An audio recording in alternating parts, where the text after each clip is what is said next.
Imagine a fish trapped in completely dry mud with no water, no food, and almost no movement. Now imagine finding that same fish years later still alive. This sounds impossible, but the African lungfish has evolved a remarkable way to survive extreme drought. When its pond begins to disappear, the lungfish doesn't simply swim away looking for another lake. Instead, it burrows deep into the drying mud. As the ground hardens around it, the fish begins producing a thick layer of mucus. That mucus dries and forms a protective cocoon around its body. Now the fish is essentially sealed inside the ground, but it still has one problem. How does a fish breathe without water? That's where the lungfish gets its name. Unlike most fish, it has functional lungs. As the water disappears, its gills become far less useful for breathing, and the lungfish switches to breathing atmospheric air through its lungs. But breathing isn't enough. The fish also has to survive without food and water, so its entire body changes. Its metabolism slows dramatically, its heart rate drops, its movement almost stops, and it enters a state called estivation.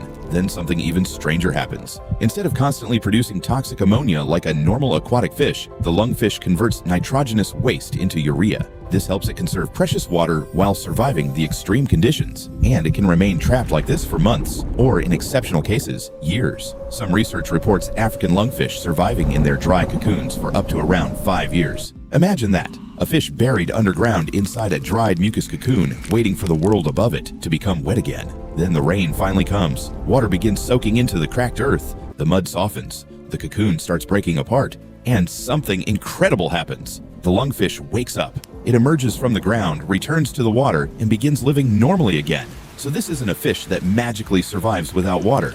It's something much stranger. It turns itself down, protects its body, breathes air, and waits for the water to return. While the world above looks completely dead, the lungfish is simply waiting.